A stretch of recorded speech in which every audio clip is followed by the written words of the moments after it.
Welcome back dear students. Let's continue with journal entries and this is the 19th part of journal entries.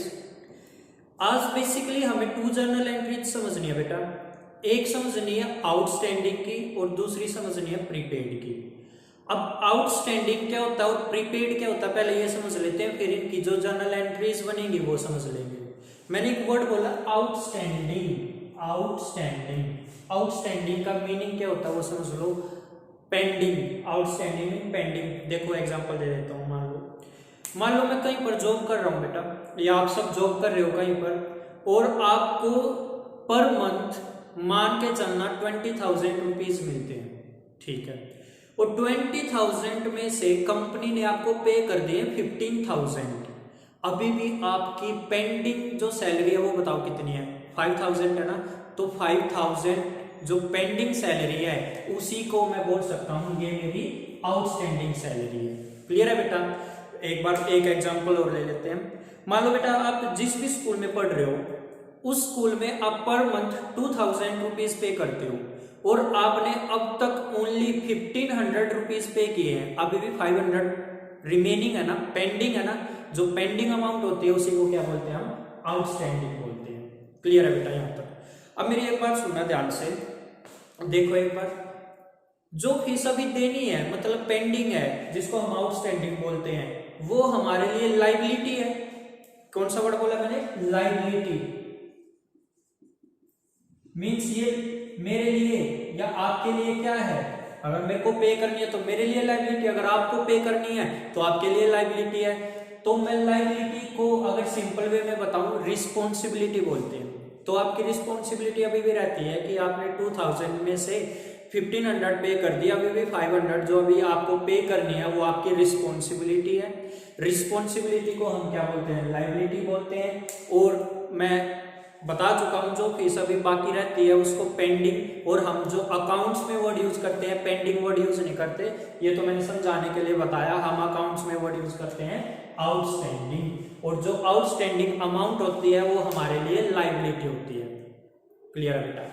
अब मेरी एक बात सुनो, अगर आपने मेरी लास्ट वीडियो देखी हो मैंने वहां पर बार बार एक बात बताई थी आपको कि जो लाइबिलिटी होती है उसका बैलेंस क्रेडिट होता है। मींस जो लाइबिलिटी होती है वो क्रेडिट में जाती है।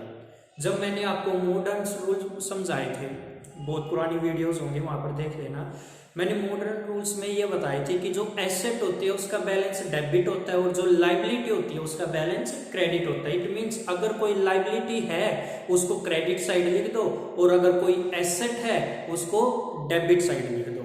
अब ये मेरी लाइबिलिटी है कि मेरे को सैलरी पे करनी है। मान लो मैं कंपनी, हम अपने आप को क्या मान के चलते हैं, कंपनी मान के चलते हैं बेटा, ये आपको बात पता है।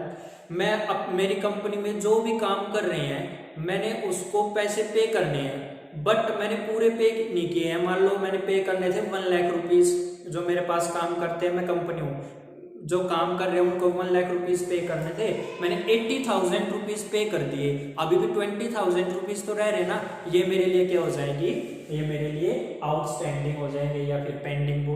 वैसे पेंडिंग बोलते हैं बट अकाउंट्स में कौन सा वर्ड यूज करना आपको, ये मेरे लिए आउटस्टैंडिंग अमाउंट हो जाएगी। और जो आउटस्टैंडिंग मीन्स अभी पे करनी है भाई, तो ये मेरे लिए लाइबिलिटी है। क्लियर है बेटा। अब मेरी बात सुनना ध्यान से दोबारा से। लाइबिलिटी आपको पता चल गया कि ये क्रेडिट साइड आनी है, ठीक है। मैं 2 वर्ड बता रहा हूं आपको, एक मैंने आउटस्टैंडिंग बता दिया, एक और वर्ड बताऊंगा अभी थोड़ी देर में, प्रीपेड।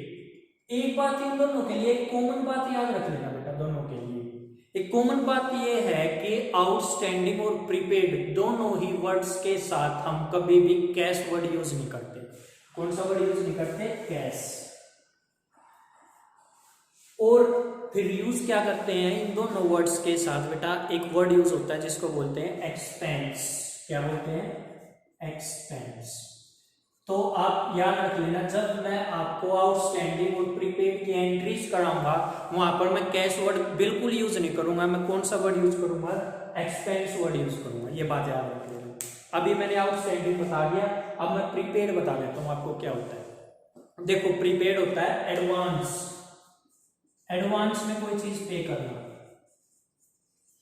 देखो एग्जांपल, मान लो मैं कंपनी हूं, अब मेरे पास जॉब करने आए और मैंने देखा यार बड़ा टैलेंटेड बंदा है, इसको तो मेरे को रखना ही रखना अपनी जॉब पे। अब मैंने देख लिया कि इसको रखना है, तो इसको कैसे रखूं कि ये वापस जाए ना मेरे पास से।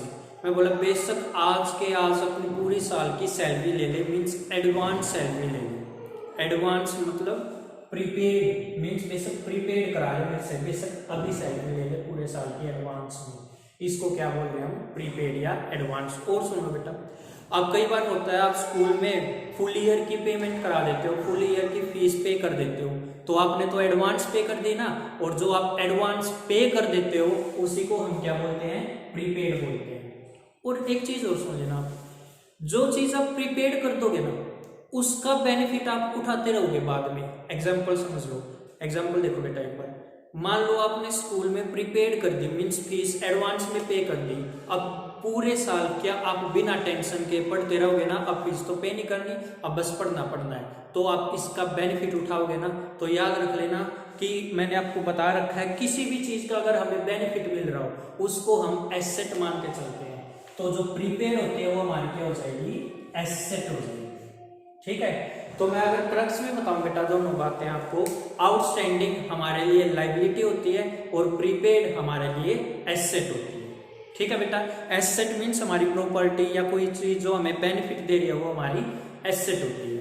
ये दोनों वर्ड्स आप समझ चुके हो, आउटस्टैंडिंग एंड प्रीपेड। और मैंने आपको एक बात और क्लियर किया कि बेटा आउटस्टैंडिंग और प्रीपेड वाली जर्नल एंट्री में आप कौन सा वर्ड यूज नहीं करोगे, कैश वर्ड बिल्कुल यूज नहीं करोगे। फिर सर यूज क्या करेंगे, एक्सपेंस करेंगे। सर कैसे यूज करेंगे, वही तो समझाऊंगा अभी, वही समझा रहा हूँ बेटा। अभी देखो एक बार मैं इसको एक बार साफ कर देता हूँ।